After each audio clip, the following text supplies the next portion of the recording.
I get these emails all the time. In fact, my inbox is flooded with them. Messages from people that say, we need to connect. We need to know each other because we've got some mutually beneficial business to do, or we know somebody in common. And I have become more adept at becoming more and more selective about how and where I respond. The reality is that we could be overwhelmed on a day-to-day basis with the number of people that think that they want to be in our world. Whether these are the random LinkedIn connections, these email introductions, whatever it is.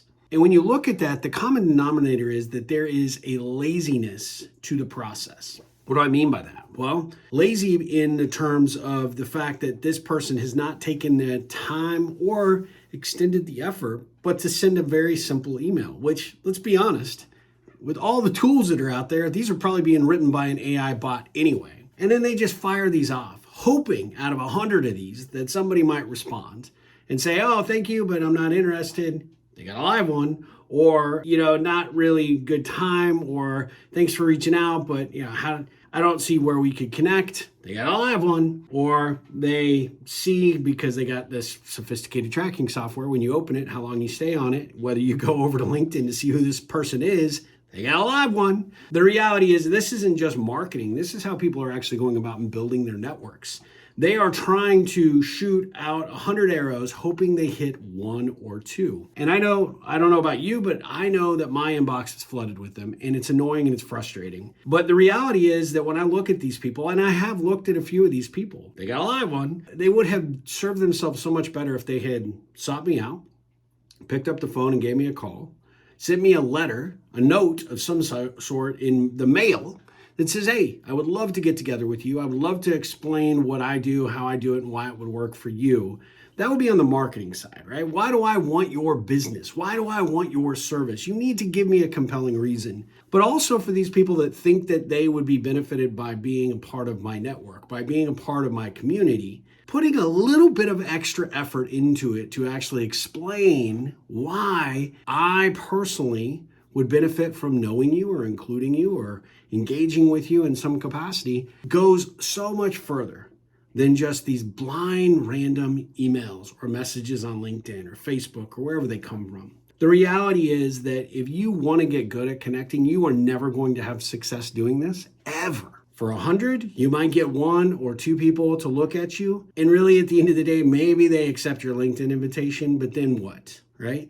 You didn't establish a beachhead there. You didn't create some opportunity for you to continue the conversation. Sure, you might say, well, hey, thanks for accepting my LinkedIn, and let's get together and have a Zoom so I can then eventually pitch you. This actually happened to me recently. I actually had someone that reached out and said, hey, our mutual friend suggested I reach out and look into what work you're doing. And I did, and I was fascinated. Well, I appreciate that. And I also know that if they're friends with this other person, okay, I'll take a look. I made the mistake of setting up a call with this individual. For 25 minutes, all they did, and by the way, I set the rules. Hey, look, I'm not interested in what you do. I'm not really interested in a pitch. If you really, truly want to know what I'm up to, let's get together and I'll share some of what I do.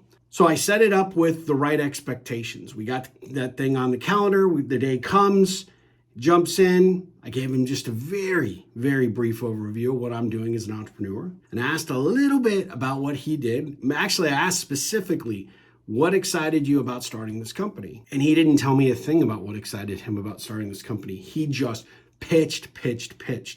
20 minutes this guy talked, never asked any qualifying questions, never really tried to engage me in any way, but it was a 20-minute demo about how awesome he and his company are. Now, when I went back to my friend in common, which I should have done initially, she was like, I have no idea who this guy is. I just accepted him into my LinkedIn. I'm like, oh, how many times have I told people not to do this? This is a bad approach, right?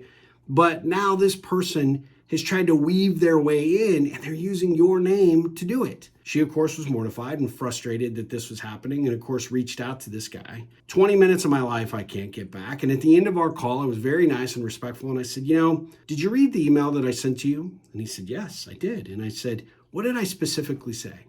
And he goes, well, I don't recall. I said, well, let me clarify for you. I asked you not to pitch me. My time on my laptop is very important to me. My time setting up these calls is incredibly important. And I didn't want to come across as rude, but at the end of the day, you spent 20 minutes pitching me on your business, and I have no interest in your business. Even more so, no interest, because you didn't respect my time. This is not a way to build your business. This is not a way to build your reputation or your brand. This is a horrible, horrible way to do what you do. Now, rather than apologize, this guy's like, look, dude, I have to do these things to grow my company. You're an entrepreneur. You understand these things. And to a degree, I do. But at the end of the day, I said, how many of these calls do you have to have every day? These inauthentic approaches to trying to build your network, build your reputation and your brand for your business. How many of those do you have to have a day, and what's your success ratio? He could not answer. I know what the answer is. It's 0. You're spending so much time in wasting everybody else's time because you're inauthentic in your approach. And I told the guy, I said, hey, look, if you really want to get serious about your business, then you need to invest in a coach. You need to invest in somebody that understands how to market and grow your business, because this is not the way to do it.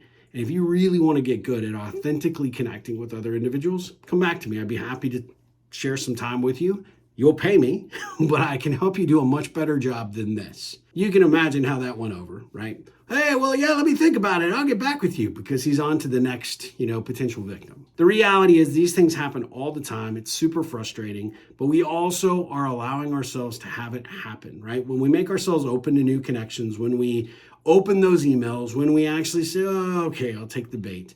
We're not actually, helping solve the problem. We're creating a bigger one for us.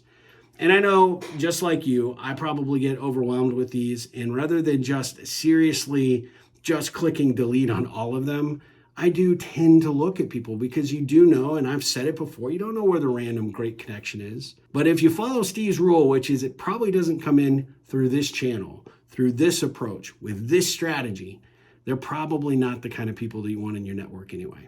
So some food for thought. I got to go back to clear about 75 messages that I've accumulated over the last 4 days.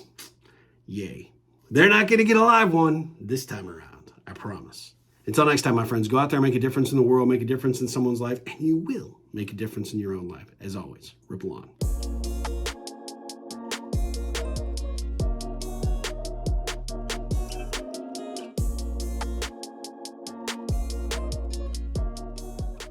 Ba-da-ba-ba-ba-ba.